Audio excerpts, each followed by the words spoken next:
Hello friends, welcome to auto exams. मैं हूं सोनम और आज इस वीडियो में हम देखेंगे जीएसजी के यूपी कांस्टेबल के दोस्तों प्रैक्टिस सेट दूसरा करने वाले हैं। तो आप लोग अपने सोनम मैम के साथ वीडियो के अंत तक बने रहिएगा और अगर आपको वीडियो अच्छी लगती है, हेल्पफुल लगती है तो प्लीज़ वीडियो को लाइक करना फ्रेंड्स।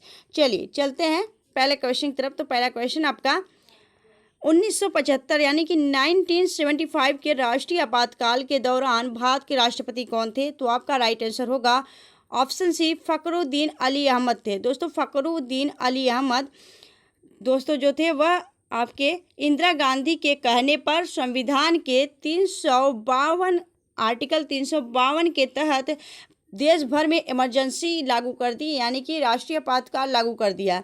बात करें दोस्तों भारत में अब तक कितनी बार इमरजेंसी लग चुका है? तो दोस्तों भारत में अब तक 3 बार आपातकाल लागू कर दिया गया है। कौन कौन से कब कब हुए हैं? तो दोस्तों 1962 में जब आपका भारत और चीन के मध्य युद्ध छिड़ा था, तब आपका 1962 में इमरजेंसी लगा था। 1971 में भारत और पाकिस्तान के बीच युद्ध के समय जब बांग्लादेश को आज़ाद कराना था, तब यह आपका 1971 में लगा था। और बात करें 1975 में आंतरिक कलह अशांति की वजह से 1975 में यह लगा था। दोस्तों बात करें भारत में 3 बार आपातकाल लागू हो चुके हैं, आपको याद रखना है। एक बार 1962 में और 1971 में, 1975 में, यह डेट आपको याद रखना है। ठीक है, चलिए आगे चलते हैं नेक्स्ट क्वेश्चन की तरफ। अगला क्वेश्चन आपका राज्य के नीति निर्देशक सिद्धांत किस संविधान के से लिए गए हैं? तो आपका राइट आंसर होगा राज्य के नीति निर्देशक सिद्धांत यानी कि डीपीएसपी। यह आपके आयरलैंड के संविधान से अडॉप्ट किया गया है। आपका आयरलैंड करेक्ट आंसर होगा। और दोस्तों जो नीति निर्देशक तत्व है यानी कि डीपीएसपी वह आपके संविधान के भाग 4 में है। ठीक है, भाग 4 में आपका नीति निर्देशक तत्व दिया गया है। और बात करें दोस्तों यह आयरलैंड से लिया गया। आप जानते हैं कि भारत के जो संविधान है वह काफ़ी देशों के संविधान के स्रोतों से मिलकर बनाया गया है। ठीक है, क्लियर हुआ। चलिए आगे चलते हैं नेक्स्ट क्वेश्चन की तरफ। अगला क्वेश्चन आपका उत्तर प्रदेश के किस जिले को पीतल नगरी के नाम से भी जाना जाता है? तो बात करें दोस्तों उत्तर प्रदेश का कौन सा जिला पीतल नगरी के लिए प्रसिद्ध है? तो आपका राइट आंसर होगा मुरादाबाद। सी ऑप्शन आपका करेक्ट होगा। दोस्तों बात करें हम इंपॉर्टेंट पॉइंट्स की, तो और भी दोस्तों जो ऐसे ज़िले हैं उत्तर प्रदेश के जो कि काफ़ी मशहूर हैं, तो उनको देख लेते हैं दोस्तों। जैसे कि रामपुर जिला, उत्तर प्रदेश का जो रामपुर जिला है वह चाकू नगरी के लिए काफ़ी प्रसिद्ध है। कन्नौज की बात करें तो कन्नौज इत्र नगरी या फिर खुशबुओं के शहर के रूप में प्रसिद्ध है। अलीगढ़ की बात करें तो अलीगढ़ का जो ताला होता है वह आपका काफ़ी प्रसिद्ध है। अलीगढ़ का जो ताला, इसे ताला नगरी के नाम से जानते हैं और इसे यहाँ के ताले को, अलीगढ़ के ताले को जीआई टैग भी प्राप्त है। ठीक है, इसलिए और भी इम्पॉर्टेंट है। बात करें हम प्रयागराज की, तो दोस्तों उत्तर प्रदेश का जो प्रयागराज जिला है वह आपका संगम नगरी के लिए प्रसिद्ध है। तो इन सभी को आपको याद रखना है। ठीक है दोस्तों, क्योंकि यूपी से जितने भी रिलेटेड आपके एग्जाम होने वाले हैं उन सभी में आपके लिए काफ़ी ज़्यादा यूजफुल हैं। चलिए आगे चलते हैं नेक्स्ट क्वेश्चन की तरफ। अगला क्वेश्चन आपका उत्तर प्रदेश की राजकीय पक्षी किसे माना जाता है? तो आपका राइट आंसर होगा जो उत्तर प्रदेश की राजकीय पक्षी है वह है आपकी सारस। सारस यानी कि आपका क्रेन। ठीक है, और बात करें हम अगर इंपॉर्टेंट पॉइंट्स की, तो इंपॉर्टेंट पॉइंट्स ये है कि राजकीय पशु क्या है? तो दोस्तों जो उत्तर प्रदेश का राजकीय पशु है वह है आपका बारहसिंघा। ठीक है, बात करें हम राजकीय वृक्ष की तो अशोक जो है आपका राजकीय वृक्ष है आपके उत्तर प्रदेश का। राजकीय पुष्प की बात करें तो पलाश है और राजकीय मछली की बात करें तो रोहू है। ठीक है, इन सभी को आपको याद रखना है। ठीक है, चलिए आगे चलते हैं नेक्स्ट क्वेश्चन की तरफ। अगला क्वेश्चन आपका निम्नलिखित में से किसने 4 मीनार बनवाई थी? तो दोस्तों आपका राइट आंसर होगा 4 मीनार किसने बनवाई थी? तो आपका राइट आंसर है आपका कुली कुतुब शाह। डी ऑप्शन आपका करेक्ट होगा। दोस्तों मोहम्मद कुली कुतुब शाह ने 4 मीनार बनवाई थी और यह कब बनवाई थी? तो 1551 में आपकी बनवाई थी। बात करें हम कुली कुतुब शाह की, तो कुली कुतुब शाह को हैदराबाद का संस्थापक माना जाता है और शाह ने दोस्तों जो कुली कुतुब शाह हैं वह अपनी राजधानी गोलकुंडा से हैदराबाद किया था। ठीक है, यह आपको इंपॉर्टेंट पॉइंट्स याद रखनी है। आगे चलते हैं नेक्स्ट क्वेश्चन की तरफ। अगला क्वेश्चन आपका डैश पहला मुस्लिम शासक था जिसका साम्राज्य लगभग पूरे भारत में चरम दक्षिण तक फैला हुआ था? तो दोस्तों कौन सा ऐसा पहला मुस्लिम शासक था? तो आपका राइट आंसर होगा अलाउद्दीन खिलजी। दोस्तों अलाउद्दीन खिलजी जो था वह पहला मुस्लिम शासक था जिसका साम्राज्य लगभग पूरे भारत में फैला हुआ था। ठीक है, चलिए आगे चलते हैं हम नेक्स्ट क्वेश्चन की तरफ। अगला क्वेश्चन आपका जनवरी 1931 में महात्मा गांधी की जेल से रिहाई के बाद कांग्रेस नेताओं ने भविष्य की कार्रवाई की योजना हेतु डैश में मुलाकात की। तो दोस्तों आप बताइए कि कहाँ पे मुलाकात की, तो आपका राइट आंसर होगा दोस्तों 1931 में। अगर महात्मा गांधी जब जेल से रिहाई हुई थी तो कांग्रेस नेताओं के भविष्य की कार्रवाई की योजना हेतु उन्होंने इलाहाबाद में मुलाकात की थी। ठीक है, याद हुआ। और दोस्तों बताइए आप हमें कमेंट्स करके कि कांग्रेस की स्थापना कब की गई थी। दोस्तों कांग्रेस पार्टी की स्थापना कब की गई थी यह आपको बताना है। ठीक है, कमेंट सेक्शन में आप हमें कमेंट करके जरूर बताएं। आगे चलते हैं नेक्स्ट क्वेश्चन की तरफ। यह क्वेश्चन आप सबके लिए था। ठीक है, अब क्वेश्चन अगला हम देखेंगे। अगला क्वेश्चन आपका, प्रांतीय संविधान समिति की अध्यक्षता किसने की थी। तो दोस्तों प्रांतीय संविधान समिति की अध्यक्षता की बात करें तो वह आपका होगा, क्या होगा, तो आपका राइट आंसर होगा सरदार वल्लभ भाई पटेल। दोस्तों सरदार वल्लभ भाई पटेल ने प्रांतीय संविधान समिति की अध्यक्षता की थी। ठीक है, और इन्हें हम किस नाम से जानते हैं, इन्हें एकता पुरुष के नाम से जानते हैं। ठीक है, चलिए आगे चलते हैं हम नेक्स्ट क्वेश्चन की तरफ। और इन्हीं का जो स्टैचू है वह कहाँ लगा गया है आपका, वह लगा है आपका कहाँ पे, केवड़िया गुजरात में 182 फीट ऊंची प्रतिमा है। ठीक है, किसकी है, तो सरदार वल्लभ भाई पटेल की है। ठीक है, चलिए आगे चलते हैं हम नेक्स्ट क्वेश्चन की तरफ। अगला क्वेश्चन आपका, किस वंश ने महाबलीपुरम के पंच रथों का निर्माण करवाया था। तो आपका राइट आंसर होगा दोस्तों पल्लव वंश। पल्लव वंश जो था वह महाबलीपुरम के पंच रथों का निर्माण करवाया था। बात करें हम पल्लव वंश की, तो पल्लव वंश के संस्थापक सिंह विष्णु थे। निर्माण की बात करें तो दोस्तों महेंद्र वर्मन प्रथम और नरसिंह देव वर्मन प्रथम ने करवाई थी। ठीक है, चलिए आगे चलते हैं हम नेक्स्ट क्वेश्चन की तरफ। अगला क्वेश्चन आपका, फिरोजाबाद 200 से अधिक वर्षों से डैश का उत्पादन कर आ रहा है। तो दोस्तों जो आपका उत्तर प्रदेश का फिरोजाबाद है, जो है आपका फिरोजाबाद दोस्तों जिला, वह क्या उत्पादित करते आ रहा है आपका 200 अधिक वर्षों से। तो आपका राइट आंसर होगा कांच की चूड़ियाँ। दोस्तों जो कांच की चूड़ियाँ थी वह फिरोजाबाद लगभग 200 वर्षों से अधिक यह उत्पादित करते आ रहा है, क्या, कांच की चूड़ियाँ। ठीक है, और कांच की चूड़ियाँ कहाँ की प्रसिद्ध है, आपकी फिरोजाबाद की, यह आपको याद रखनी है। चलिए आगे चलते हैं हम नेक्स्ट क्वेश्चन की तरफ। अगला क्वेश्चन आपका, भारत के संविधान में द्विसदनी संसद का प्रावधान करने का विचार किस संविधान से लिया गया है। तो आपका राइट आंसर होगा, यह जो है आपके कहाँ से लिया गया, तो आपके ब्रिटिश से लिया गया है। ठीक है, ब्रिटिश से आपका द्विसदनी दोस्तों जो है आपका संसद का प्रावधान आपका ब्रिटिश से लिया गया है। और बात करें दोस्तों इंपॉर्टेंट पॉइंट्स की, तो एकल नागरिकता विधि का शासन भी यहीं से लिया गया है। और बात करें कनाडा से क्या लिया गया, कनाडा से लिया गया आपका संसदात्मक व्यवस्था सशक्त केंद्र। और फ्रांस से आपका गणतंत्रात्मक व्यवस्था। आयरलैंड से आपका DPSP, राज्यसभा के 12 सदस्यों को राष्ट्रपति द्वारा मनोनीत, यह आपके आयरलैंड से लिया गया। तो इन सभी को आपको याद रखना है। ठीक है, चलिए आगे चलते हैं हम नेक्स्ट क्वेश्चन की तरफ। अगला क्वेश्चन आपका, अमीर खुसरो द्वारा रचित कविता छाप तिलक सपछिनी किस भाषा में है। तो दोस्तों अमीर खुसरो द्वारा जो यह लिखी गई है, यह जो रचना लिखी गई यानी कि कविता, तो यह किस भाषा में, तो आपका राइट आंसर होगा यह आपके ब्रज भाषा में लिखी गई है। अमीर खुसरो की बात करें तो इन्हें हम खड़ी बोली के जनक के रूप में भी जानते हैं। और चलिए आगे चलते हैं दोस्तों। बात करें अगर इंपॉर्टेंट पॉइंट्स ये है कि निजामुद्दीन औलिया कौन थे। तो दोस्तों निजामुद्दीन औलिया अमीर खुसरो के गुरु थे। ठीक है, तो अमीर खुसरो के गुरु काफ़ी पूछे गए हैं एग्जाम में, तो इन्हें याद रखना है, निजामुद्दीन औलिया अमीर खुसरो के गुरु थे। ठीक है, चलिए आगे चलते हैं नेक्स्ट क्वेश्चन की तरफ।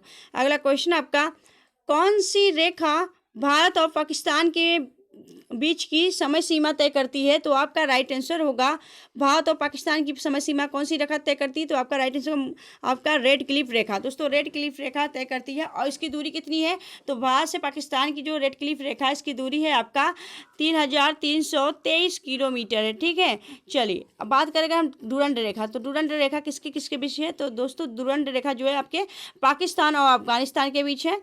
मैकमोहन रेखा आपका भारत और चीन के बीच है।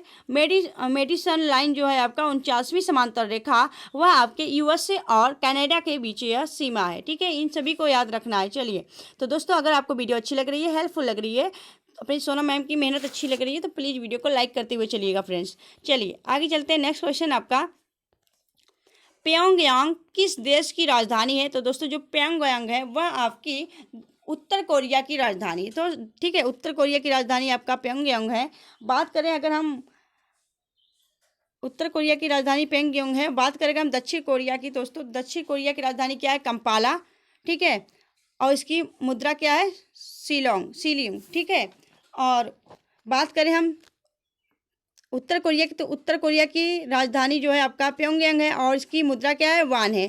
मालदीव की क्या है? मालदीव की राजधानी है माले और यहाँ की मुद्रा क्या है? मालदीवियन रुपया। युगांडा की बात करें तो युगांडा जो है इसका जो है राजधानी क्या है? इसका राजधानी है आपका कंपाला और इसका जो मुद्रा है वह सियोल। दक्षिण कोरिया की बात करें तो दक्षिण कोरिया जो है उसका जो है आपका राजधानी क्या है? तो सियोल और वान मुद्रा है। तो दोस्तों जो उत्तर कोरिया है, दक्षिण कोरिया, ठीक है, इन सभी की मुद्रा आपका वान है। ठीक है, वान। चलिए आगे चलते हैं नेक्स्ट क्वेश्चन की तरफ। अगला क्वेश्चन आपका, राष्ट्रीय हिंदी दिवस कब मनाया जाता है? तो दोस्तों राष्ट्रीय हिंदी दिवस आपका 14 सितंबर को मनाया जाता है। तो दोस्तों आप 14 सितंबर के और 10 जनवरी यानी आपका विश्व हिंदी दिवस, इन दोनों में आपका कन्फ्यूजन होता है। एग्जाम में कई बार यह क्वेश्चन पूछा जाता है। तो दोस्तों बात करें अगर हम राष्ट्रीय हिंदी दिवस की, तो वह आपका 14 सितंबर को मनाया जाता है। और अगर बात करें विश्व हिंदी दिवस की, तो विश्व हिंदी दिवस आपका 10 जनवरी को मनाया जाता है। विश्व हिंदी दिवस, ठीक है, 10 जनवरी को मनाया जाता है। चलिए आगे चलते हैं हम नेक्स्ट क्वेश्चन की तरफ। अगला क्वेश्चन आपका, मुगल सम्राट जहांगीर ने शालीमार बाग का निर्माण कहाँ करवाया था? तो बात करें दोस्तों मुगल सम्राट जहांगीर शालीमार बाग का निर्माण कहाँ करवाया था? तो करेक्ट होगा आंसर आपका कश्मीर में करवाया था। ये ऑप्शन आपका करेक्ट होगा। नेक्स्ट क्वेश्चन देखें तो अगला क्वेश्चन आपका, वार्षिक भारतीय शास्त्रीय संगीत समारोह सवाई गंधर्व भीमसेन महोत्सव डैश में आयोजित किया जाता है? तो आपका राइट आंसर होगा यह किया जाता है आपके पुणे में। तो दोस्तों बात करें हम सवाई गंधर्व भीमसेन महोत्सव पुणे में आयोजित किया जाता है। नेक्स्ट क्वेश्चन देखें तो अगला क्वेश्चन आपका, निम्नलिखित में से कौन सा बैंक भारत का सबसे पुराना सार्वजनिक क्षेत्र का बैंक है? तो राइट आंसर आपका होगा इलाहाबाद बैंक। दोस्तों बी ऑप्शन आपका करेक्ट होगा। इलाहाबाद बैंक जो है वह भारत का सबसे पुराना सार्वजनिक क्षेत्र का बैंक है और इसकी स्थापना 1865 में की गई थी। 1865 में इसकी स्थापना की गई थी इस बैंक की। और इसका जो हेडक्वार्टर इलाहाबाद बैंक का हेडक्वार्टर कहाँ है? वह आपके कोलकाता में स्थित है। ठीक है, और वर्तमान में कुल सार्वजनिक क्षेत्रों का बैंक कितना था? तो आपका 12 था। ठीक है, चलिए आगे चलते हैं नेक्स्ट क्वेश्चन की तरफ। अगला क्वेश्चन आपका, मानसून शब्द की उत्पत्ति हुई है। तो दोस्तों मानसून शब्द की उत्पत्ति कहाँ से हुई है? तो आपका राइट आंसर होगा अरबी शब्द से मानसून शब्द की उत्पत्ति हुई है। नेक्स्ट क्वेश्चन देखिए तो अगला क्वेश्चन आपका, भारतीय मानक समय रेखा जो है दोस्तों भारतीय मानक समय रेखा या एमानोत्तर नहीं गुजरती है। तो कहाँ से नहीं गुजरती है? निम्नलिखित ऑप्शनों में से बताइए। तो आपका राइट आंसर होगा महाराष्ट्र से नहीं गुजरती है। ठीक है, सी ऑप्शन आपका करेक्ट होगा। बात करें हम किन राज्यों से गुजरती है? दोस्तों कुल 5 राज्यों से गुजरती है भारतीय मानक समय रेखा इंडियन स्टैंडर्ड टाइम्स। दोस्तों कौन कौन से राज्यों से गुजरती है? तो आपका यूपी, ठीक है, उत्तर प्रदेश, मध्य प्रदेश एमपी और आपका आंध्र प्रदेश एपी और बात करें दोस्तों आपका उड़ीसा आपका इन 4 राज्यों से गुजरता है। दोस्तों 4 राज्यों से आपका इंडियन स्टैंडर्ड टाइम्स यानी कि भारतीय मानक समय रेखा गुजरती है। ठीक है, चलिए आगे चलते हैं नेक्स्ट क्वेश्चन तरफ। अगला क्वेश्चन आपका, भारतीय मौसम विज्ञान विभाग स्थापित है। दोस्तों भारतीय मौसम विज्ञान स्थापित कहाँ है? तो यह है आपके नई दिल्ली में स्थापित है। नेक्स्ट क्वेश्चन देखें तो अगला क्वेश्चन आपका, आत्मनिर्भरता किस पंचवर्षीय योजना का मुख्य उद्देश्य था? तो आपका राइट आंसर होगा यह आपके चौथी पंचवर्षीय योजना का मुख्य उद्देश्य आपका आत्मनिर्भरता था। ठीक है, आत्मनिर्भरता पे काफ़ी जोर दिया गया था आपके चौथी पंचवर्षीय योजना के तहत। बात करें इंपॉर्टेंट पॉइंट्स की, इंपॉर्टेंट पॉइंट्स यह है कि पहली पंचवर्षीय योजना 1951 से लेकर 1956 तक यह चला। और बात करें इसकी उद्देश्य की, तो कृषि इसका मुख्य उद्देश्य था। दूसरी पंचवर्षीय योजना आपका 1956 से 1961 तक की चली और इसमें मुख्य उद्देश्य इसका उद्योग चुना गया था, मुख्य उद्देश्य। ठीक है, बात करें तीसरी पंचवर्षीय योजना की, तो तीसरी पंचवर्षीय योजना आपका 1961 से लेकर 1966 के बीच रहा। इसमें आपका कृषि और उद्योग दोनों पर जोर दिया गया। और दोस्तों योजना जो अवकाश था आपका, योजना अवकाश आपका 2 वर्ष के लिए किया गया था। उसके बाद आपका चौथी पंचवर्षीय योजना 1969 से लेकर 1974 तक आत्मनिर्भरता पे था इसका उद्देश्य। और पंचवीं पंचवर्षीय योजना जो थी वह आपके 1974 से लेकर 1978 के बीच गरीबी हटाओ मुख्य नारा था इसका। ठीक है, गरीबी काफ़ी थी दोस्तों, तो गरीबी हटाओ इसका मुख्य नारा था। चलिए, तो दोस्तों क्लियर हुआ आपका। चलिए आगे चलते हैं नेक्स्ट क्वेश्चन की तरफ। अगला क्वेश्चन आपका नीति निर्देशक सिद्धांत है। तो दोस्तों ये नीति निर्देशक सिद्धांत क्या है आपका? वाद योग्य नहीं है, आपका बी ऑप्शन करेक्ट होगा। नेक्स्ट क्वेश्चन देखिए, तो अगला क्वेश्चन आपका भारत के उच्चतम न्यायालय में न्यायाधीशों की संख्या में वृद्धि करने की शक्ति निहित है। तो दोस्तों जो उच्चतम न्यायालय है उसमें न्यायाधीशों की संख्या कितनी होनी चाहिए, उसमें वृद्धि करने की जो शक्ति है वह किसके पास है? तो यह आपके संसद के पास यह शक्ति है कि उच्चतम न्यायालय में न्यायाधीशों की संख्या वृद्धि करनी है या नहीं करनी है। ठीक है, क्लियर हुआ। और इस समय उच्चतम न्यायालय के मुख्य न्यायाधीश कौन है? तो इस वक्त आपके उच्चतम न्यायालय के मुख्य न्यायाधीश है DY चंद्रचूड़, जो कि भारत के 50वें मुख्य न्यायाधीश हैं। ठीक है, चलिए आगे चलते हैं हम नेक्स्ट क्वेश्चन की तरफ। तो दोस्तों उच्चतम न्यायालय की बात करें तो उच्चतम न्यायालय जो है वह अनुच्छेद जो है आर्टिकल अनुच्छेद आपका 124 से लेके 147 तक है। न्यायाधीशों की संख्या की बात करें तो 1 + 33 यानी कि टोटल आपका 34 मुख्य न्यायाधीशों की संख्या है। ठीक है, चलिए आगे चलते हैं हम नेक्स्ट क्वेश्चन की तरफ। अगला क्वेश्चन आपका वह राज्य जो सबसे पहले पंचायती राज स्वीकार किया था वह है। तो दोस्तों बात करें अगर हम पंचायती राज स्वीकार करने वाला भारत का पहला राज्य कौन सा था, तो आपका राइट आंसर होगा राजस्थान था। ठीक है, राजस्थान पहला था। ठीक है, बात करें हम नेक्स्ट क्वेश्चन के, अगला क्वेश्चन आपका तो इंपॉर्टेंट पॉइंट पहले देखेंगे दोस्तों। इंपॉर्टेंट पॉइंट यह है कि इसे सबसे पहले 2 अक्टूबर 1959 यानी कि 1959 को नागौर राजस्थान से शुरू किया गया था। और दूसरा बात करें हम जो आपका पंचायती राज स्वीकार किया था, आपका पहला राजस्थान था और दूसरा बात करें तो आंध्र प्रदेश था। ठीक है, क्लियर हुआ। तो चलिए आगे चलते हैं नेक्स्ट क्वेश्चन की तरफ। अगला क्वेश्चन आपका निम्न में से किसे लोक प्रशासन का जनक कहा जाता है? तो राइट आंसर होगा वुडरो विल्सन। वुडरो विल्सन को लोक प्रशासन का जनक कहा जाता है। चलिए आगे चलते हैं नेक्स्ट क्वेश्चन की तरफ। अगला क्वेश्चन आपका गुरुत्वाकर्षण का सिद्धांत किसने प्रतिपादित किया था? तो दोस्तों आपका राइट आंसर होगा गुरुत्वाकर्षण का सिद्धांत प्रतिपादित किया था आपका sir Isaac Newton. A option आपका करेक्ट होगा। क्लियर हुआ। आगे चलते हैं हम नेक्स्ट क्वेश्चन की तरफ। अगला क्वेश्चन आपका गांधी जी दक्षिण अफ्रीका में कितने वर्ष रहे थे? तो आपका राइट आंसर होगा गांधी जी दक्षिण अफ्रीका में आपके 21 वर्ष तक रहे थे। ठीक है, क्लियर हुआ। चलिए आगे चलते हैं हम नेक्स्ट क्वेश्चन की तरफ। अगला क्वेश्चन आपका दक्षिण अमेरिका की सबसे बड़ी नदी है। तो दोस्तों दक्षिण अफ्रीका की सबसे बड़ी नदी वह क्या है आपका? यह है आपका अमेजन नदी। दक्षिण अमेरिका की सबसे बड़ी नदी आपका अमेजन नदी है। क्लियर हुआ। चलिए आगे चलते हैं हम नेक्स्ट क्वेश्चन की तरफ। अगला क्वेश्चन आपका कौन सा राज्य भारत का शक्कर का प्याला कहा जाता है? तो दोस्तों भारत का शक्कर का प्याला कौन सा राज्य कहा जाता है? तो आपका राइट आंसर होगा उत्तर प्रदेश। बी ऑप्शन आपका करेक्ट होगा।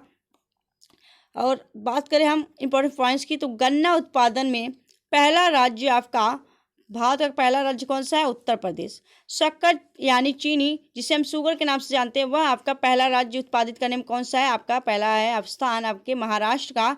विश्व में चीनी उत्पादन में पहला देश आपका चीन है। ठीक है, क्लियर हुआ। तो दोस्तों इन सभी जो सारे क्वेश्चन है आपके लिए काफ़ी ज़्यादा यूजफुल है आपके यूपी कांस्टेबल के लिए। तो दोस्तों इनको इग्नोर नहीं करना, इनको आपको ध्यानपूर्वक पढ़ना है और रिवीजन भी करना है। ठीक है, जीके आपके मजबूत होनी चाहिए यूपी कांस्टेबल के लिए।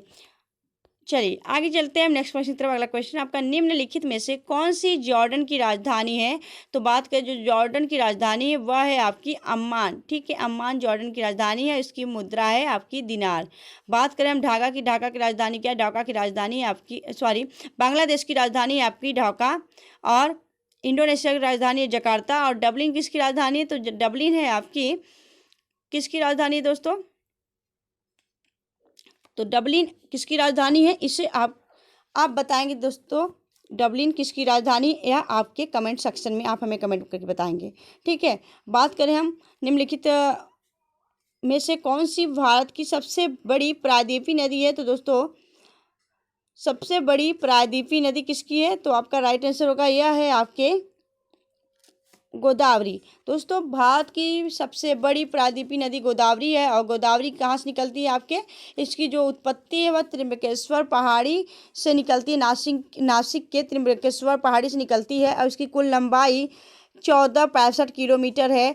बात करें हम इसे गोदावरी को बूढ़ी गंगा या वृद्ध गंगा के नाम से भी जानते हैं। ठीक है, चलिए आगे चलते हैं नेक्स्ट क्वेश्चन की तरफ। अगला क्वेश्चन आपका अंतर्राष्ट्रीय न्यायालय कहाँ स्थित है, तो आपका राइट आंसर होगा यह आपके नीदरलैंड के हेग में अंतर्राष्ट्रीय न्यायालय स्थित है। ठीक है, चलिए आगे चलते हैं। नेक्स्ट क्वेश्चन आपका भारतीय वायुसेना की विमान से प्रथम महिला पायलट कौन थी, तो राइट आंसर होगा दोस्तों हरिता देवल भारतीय वायुसेना विमानन से प्रथम महिला पायलट थी। ठीक है, चलिए आगे चलते हैं। नेक्स्ट क्वेश्चन आपका अमेजिंग अयोध्या पुस्तक लेखक कौन है, तो दोस्तों अमेजिंग जो अयोध्या है बुक्स, उसकी जो लेखक है वह कौन है, नीना रॉय। आपका राइट आंसर होगा सी ऑप्शन। आगे चलते हैं। नेक्स्ट क्वेश्चन आपका चंद्रयान प्रथम कब प्रक्षेपित किया गया था, तो राइट आंसर होगा दोस्तों 22 अक्टूबर 2008 को यह प्रक्षेपित किया गया था। आपका राइट आंसर होगा सी ऑप्शन। बात करें हम चंद्रयान 2 की, तो जो चंद्रयान प्रथम था वह आपका 22 अक्टूबर 2008 को लॉन्च किया गया था, यानी प्रक्षेपित किया गया था। और चंद्रयान 2 की बात करें तो चंद्रयान 2 आपका 22 जुलाई 2019 को प्रक्षेपित किया गया था, जो 20 अगस्त 2019 को कच्छ में प्रवेश किया गया। इसको किस रॉकेट से भेजा गया था दोस्तों, तो GSLV मार्क 3 M1 रॉकेट से छोड़ा गया था। क्लियर हुआ, तो इन सभी क्वेश्चन को आपको याद रखना है फ्रेंड्स। अगर आपको वीडियो अच्छी लगती है तो प्लीज़ आप वीडियो को लाइक करते हुए चलिएगा फ्रेंड्स। अगला क्वेश्चन है आपका भारतीय राष्ट्रीय ध्वज में तीलियों की संख्या होती है, तो दोस्तों जो भारतीय राष्ट्रीय ध्वज है यानी कि आपका जो राष्ट्र ध्वज है उसमें आपका जो तीलियों की संख्या होती है, चक्र की जो तीलियों की संख्या होती है वह कितनी होती है, तो वह होती है आपकी 24। ये ऑप्शन आपका करेक्ट होगा। ठीक है, चलिए आगे चलते हैं। अगला क्वेश्चन आपका प्रतिष्ठित नोबेल पुरस्कार किस वर्ष प्रारंभ किया गया था, तो दोस्तों जो प्रतिष्ठित नोबेल पुरस्कार है वह आपका 1901 में शुरू किया गया था। नेक्स्ट क्वेश्चन देखें। अगला क्वेश्चन आपका किस राज्य सरकार ने हाल ही में गोमबंधु संबंधिका स्वास्थ्य बीमा योजना शुरू किया है, तो आपका राइट आंसर होगा यह किया है आपका उड़ीसा सरकार ने, उड़ीसा राज्य सरकार। आपका राइट आंसर होगा उड़ीसा। आगे देखिए तो अगला क्वेश्चन आपका भारतीय संविधान में आपातकाल की अवधारणा किस देश से ली गई है, तो दोस्तों भारतीय आपातकाल में जो है दोस्तों आपातकाल की जो अवधारणा है संविधान में वह आपके जर्मनी से ली गई है। आपका राइट आंसर होगा जर्मनी। तो दोस्तों आपको वीडियो कैसी लगी आप हमें कमेंट सेक्शन में कमेंट करके जरूर बताएं। अगर आपको वीडियो अच्छी लगी हो, हेल्पफुल लगी हो और अपने सोनम मैम की मेहनत अच्छी लगी हो तो प्लीज़ वीडियो को लाइक करना फ्रेंड्स। और अगर आप हमारे चैनल पर नए हैं तो प्लीज़ चैनल सब्सक्राइब कर लें। ऑटो एग्जाम्स को मिलेंगे आपसे नेक्स्ट वीडियो में, तब तक के लिए bye bye and take care.